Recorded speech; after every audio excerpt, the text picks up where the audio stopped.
अच्छा जी, हम लोगों ने डिस्कशन की कि डायल्यूटेड ईपीएस आप क्यों दिखाते हैं, so that the user can be communicated about the worst case scenario on and about the worst case impact on his और हर ईपीएस।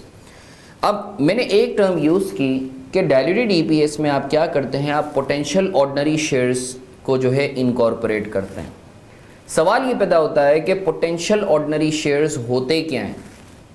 तो मैंने इस पर आपको अभी बताया कि पोटेंशियल ऑर्डिनरी शेयर्स वो शेयर्स होते हैं, वो इंस्ट्रूमेंट्स होते हैं जो अभी तो ऑर्डिनरी शेयर्स नहीं हैं, but they have got the potential to be converted into ordinary shares in future.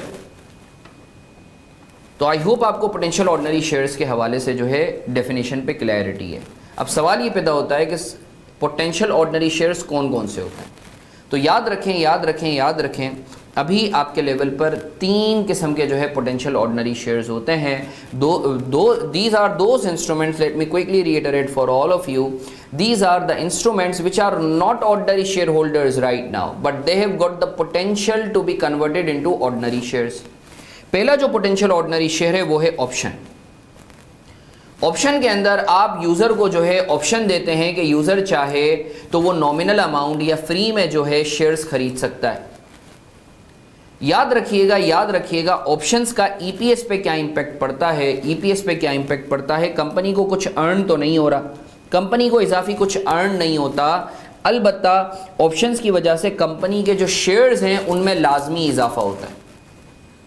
Company के जो शेयर्स हैं उनमें लाजमी इजाफा होता है। याद रखिएगा, कंपनी को कुछ मिलता तो नहीं है, अर्निंग्स के नाम पे कोई प्रॉफिट वगैरह तो नहीं होता, बट कंपनी के जो नंबर ऑफ शेयर्स हैं वो लाजमी बढ़ जाते हैं। जाहिर सी बात है, आप डायरेक्टर्स को ऑप्शन देंगे या अपने एम्प्लॉयज़ को ऑप्शन देंगे तो obviously they would be subscribing, तो नंबर ऑफ शेयर्स में इजाफा होगा। तो याद रखिएगा, options are those potential ordinary shares जिसमें न्यूमिनेटर पे कोई इंपैक्ट नहीं आता, अलबत्ता डिनोमिनेटर बढ़ता है। For options issued not for value. यही वजह है जो एग्जामिनर का फेवरेट क्वेश्चन भी है कि options are considered as most dilutive instrument.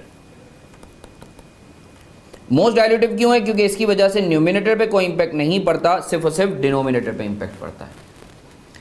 Next potential ordinary shares is convertible और डिबेंचर्स। कन्वर्टेबल डिबेंचर्स क्या होते हैं? Let's say Ahmad Raza and company ने जो है 1 लाख कन्वर्टेबल डिबेंचर्स इशू किए हैं। कन्वर्टेबल डिबेंचर्स ये होते हैं कि कंपनी चाहे तो जो है वो रिडीम, जाहिर सी बात है जब डिबेंचर्स इशू किए हैं कंपनी ने तो दो ही ऑप्शन हो सकते हैं, या तो कंपनी उसे रिडीम कर दे, 5 साल बाद जो है डिबेंचर्स वापस ले ले और पैसे दे दे, या फिर कंपनी कन्वर्ट कर ले ऑर्डिनरी शेयर्स में।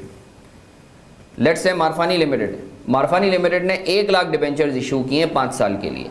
तो अगर तो ये नॉर्मल डिबेंचर्स हैं तो होगा कि आप 5 साल तक मारफानी लिमिटेड सूद देती रहेगी इस डिबेंचर पर, और 5 साल बाद 1 लाख रुपए जो है वापस रीपे कर देगी अपने इन्वेस्टर को, और डिबेंचर्स के सर्टिफिकेट्स वापस ले लेगी और उसको जो है डिस्कार्ड कर देगी।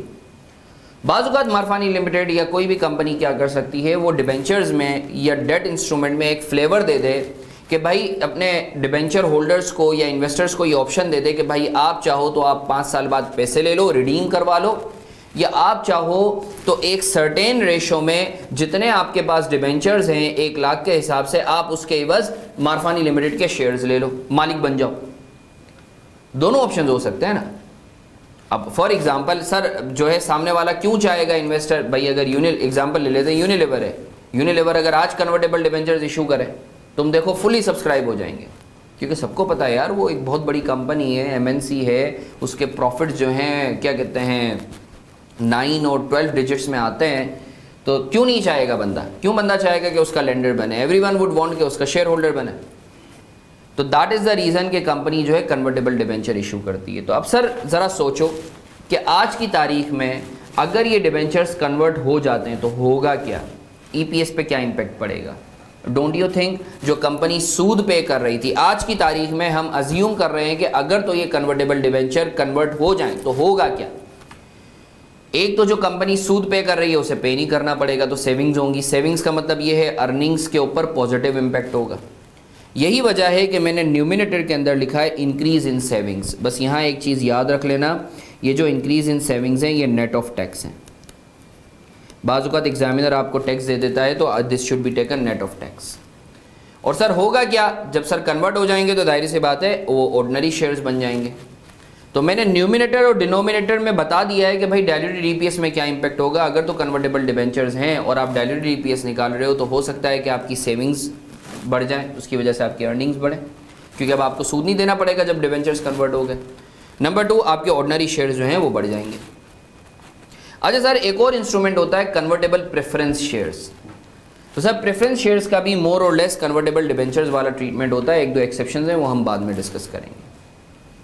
तो सर मैं उम्मीद कर रहा हूँ आपको क्लैरिटी है कि सर पोटेंशियल ऑर्डिनरी शेयर्स क्या होते हैं, क्या टाइप्स हैं, options, convertible debentures, convertible preference shares, most dilutive instrument इन तीनों में से कौन से हैं, ऑप्शंस। अब हम एक एक करके जो है इन पर इलस्ट्रेशन करेंगे, इनको कॉन्सेप्चुअली देखेंगे, ठीक है। तो इंशाल्लाह आपको इन पोटेंशियल ऑर्डिनरी शेयर्स के मॉडलिटीज़ पे और क्लैरिटी होगी।